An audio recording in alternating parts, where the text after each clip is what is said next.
Je dois vous dire que j'ai d'abord envoyé le courrier ce matin, hein, par le truchement de, de mes assistants à Lomé. Le courrier a été déposé physiquement.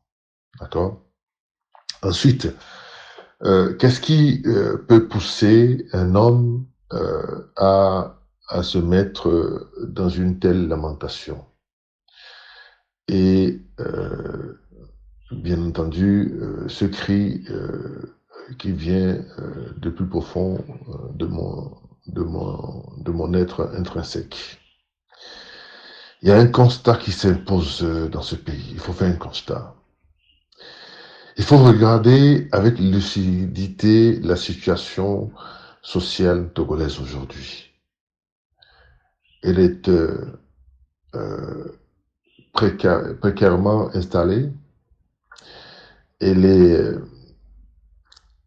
dans une situation misérabiliste avec euh, une fracture sociale entre la petite oligarchie et les Togolais d'en bas. Si vous faites le tour de tout le pays aujourd'hui, parcourez le nord jusqu'au sud, en passant par le centre, les gens agonisent. Les gens ont faim. Les gens ne finissent pas la journée avec 200 francs. Les gens n'ont pas la possibilité de s'octroyer ces 3 repas par jour. Ces 3 repas par jour qui me sont chers. Et face à cela, nous avons un gouvernement archaïque qui est totalement installé confortablement dans un immobilisme sans précédent. Voilà le constat de la situation togolaise aujourd'hui. Un gouvernement archaïque. Dans un immobilisme, rien ne bouge, rien ne change. Nous avons un Premier ministre.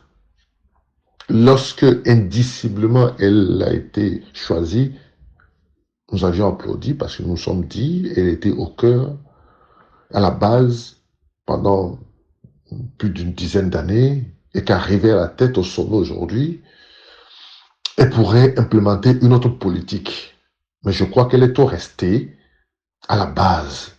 Il va falloir qu'elle remonte un peu à la surface pour voir ce qui se passe, pour voir la souffrance dans laquelle se trouve le peuple togolais. Ça ne va pas au Togo. Je, je constate également les échecs successifs des politiques publiques implémentées au Togo. Et quand vous avez ce constat, triste, je vous dis triste, si je vous montre aujourd'hui ce que je reçois à mon inbox, des gens qui pleurent, qui demandent. Nous, quand on est dans la diaspora, vous ne pouvez pas imaginer ce qu'on reçoit. Et quand vous avez aussi des gens, des hommes et des femmes et des hommes sur le terrain qui vous remontent des informations de tristesse, vous ne pouvez pas rester silencieux, insensible. Voilà pourquoi je sors de mes gonds pour crier, pour lamenter, pour demander. Parce que quand dans une famille, le Togo est une famille, quand dans une famille ça ne va pas, qu'est-ce qu'on fait? On va taper à la porte des sages, de ceux qui peuvent écouter. Et j'ai choisi les évêques du Togo. J'ai choisi les pères du Togo qui ont signé pour une doctrine sociale, pour aider, parce qu'ils ne sont pas là que pour porter de belles soutanes, ils ne sont pas là seulement pour donner de la communion, ils sont là aussi pour écouter, ils sont là aussi pour faire l'intermédiaire entre le gouvernement et la population, pour ne fût-ce qu'assister quand ça ne va pas. Quand ça ne va pas, il ne faut pas se taire. Quand ça ne va pas, il faut dire la vérité. Quand ça ne va pas, il faut poser des actes. Messieurs les évêques du Togo, je vous ai adressé un courrier. Vous ne pouvez plus vous taire. Vous ne pouvez plus dire que vous ne savez pas. Aujourd'hui, vous savez. Vous êtes au cœur de la situation togolaise. Je vous demande, s'il vous plaît, messieurs, de prendre en compte ce cri. Ce cri n'est pas le mien seul. C'est toute la population togolaise qui crie, qui vous demande de l'aide.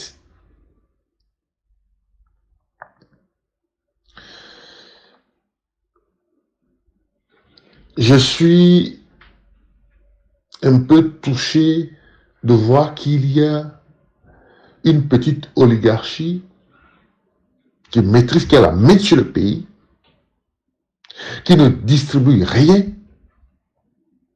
qui ne porte pas assistance à la population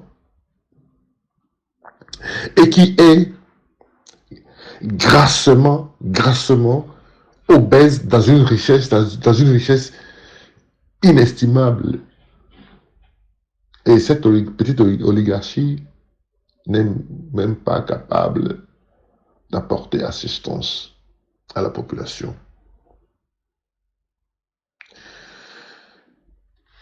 Et quand vous avez la réponse du gouvernement qui ne sait faire que matraquer fiscalement et qui de surcroît privatise, qui fait payer sur des routes nationales des péages. Dans quel pays, où vivons-nous? Ceux-là qui nous gouvernent, ils ont tous fait des études ailleurs, ils ont voyagé dans les pays occidentaux. Qui me donnent un seul pays occidental dans lequel ils ont fait des études, où on a fait payer la population, les contribuables, on a mis un péage sur une route nationale. Pardon, au Togo, ce sont des sentiers, ne sont même pas des routes nationales. Ce gouvernement endette le pays. Le peuple togolais, vous êtes endetté, c'est-à-dire que vos petits-enfants vont payer. Tout ce qu'on est en train de faire là, ce sont des dettes colossales, abyssales, insupportables. Et quand on a cette mauvaise politique, qu'est-ce qu'il faut faire? La seule chose à faire, c'est ce qu'ils font, matraquer fiscalement. Parce qu'ils n'ont pas d'autre imagination. C'est pour ça que je parlais de l'archaïsme de leur système. Ils ne savent pas. Ils ne savent pas innover. Or, ce qu'ils oublient, il y a des niches fiscales qui ne demandent même pas, qui passent inaperçues. C'est-à-dire que le pouvoir d'achat, quand le peuple a le pouvoir d'achat,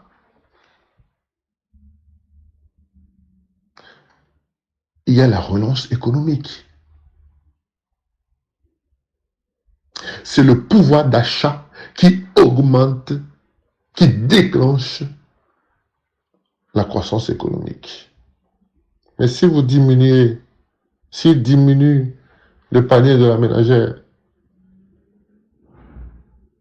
s'il diminue le revenu du peuple togolais, voilà un SMIC qui est toujours à 35 000 francs. Comment les gens vont s'en sortir? Comment dans ça, on peut rester silencieux? Comment dans cette situation, on ne peut ne pas taper à la porte de l'Église catholique et des autres obédiences religieuses?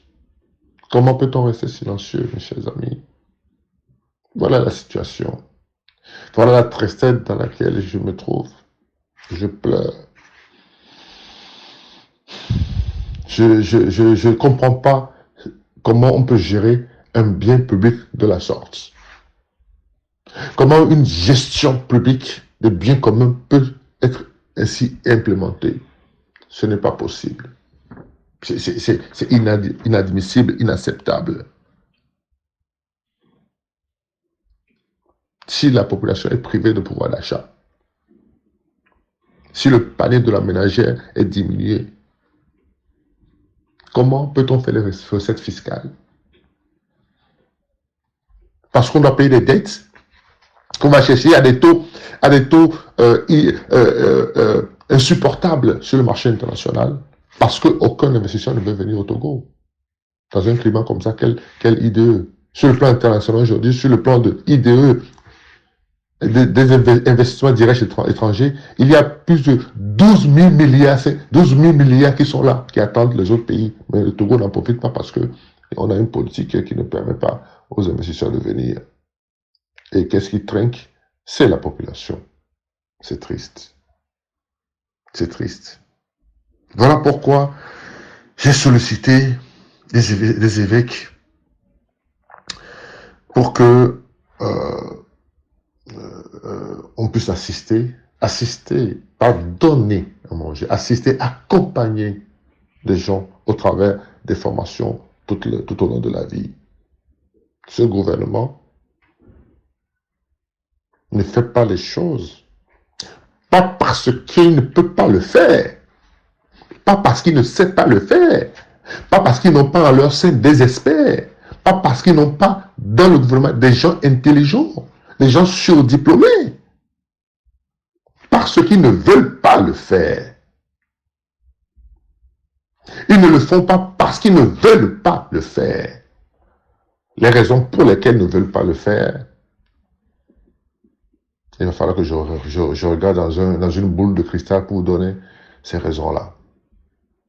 Voilà, cher ami, d'une manière non exhaustive, les raisons de ce cri, de cette lamentation qui me pousse à écrire, à solliciter, à frapper la porte des sages pour que eux aussi, ils ne puissent pas rester insensibles, silencieux. Rester silencieux, c'est être complice d'une situation honteuse de notre pays.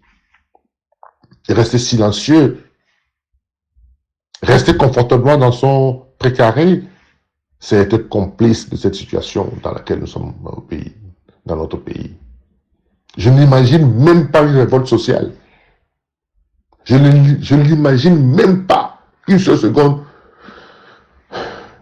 qu'il y ait une différence sociale dans notre pays. Je n'imagine pas. Pourtant, les exigences sont là. Pourtant, elles sont là. Voilà. Ce que je peux vous dire, que les raisons essentielles, vraiment, qui m'ont poussé à solliciter, parce que je ne peux plus m'adresser au gouvernement. Ils sont insensibles, ils n'écoutent pas. Ils n'écoutent pas. Qui suis-je moi pour qu'ils m'écoutent? Bon. Donc, au moins, vous pouvez peut-être, vous êtes peut-être, vous avez chez eux peut-être la côte et qu'ils pourront vous écouter. Faites quelque chose, messieurs les évêques. Faites quelque chose, les pères de l'église togolaise. L'église joue un rôle depuis l'histoire, depuis les essences de l'église. Vous pouvez jouer un rôle. Je vous demande aujourd'hui d'agir, d'aller voir le gouvernement et de dire la vérité au gouvernement. Ça ne va pas au Togo. Ça ne va pas au Togo. À l'étranger, j'ai du mal à parler du Togo. Je connais du monde, vous savez. J'ai du mal à parler du Togo. On regarde. On se moque de nous. En même temps, le gouvernement est dans la communication. Il communique. Qui trompe qui? Qui trompe qui? Voilà, mes chers amis, monsieur, ce que je peux dire par rapport à ce courrier, à cette missive que j'ai adressée, qui a été remise à mes propres ce matin, et que je pense que vous allez, si vous avez d'autres questions, je suis prêt, je suis là ouvert, je vous répondrai avec volontiers. Merci beaucoup, c'est Sauter Caisse de vie. Au revoir et bonne journée. Que Dieu bénisse le Togo.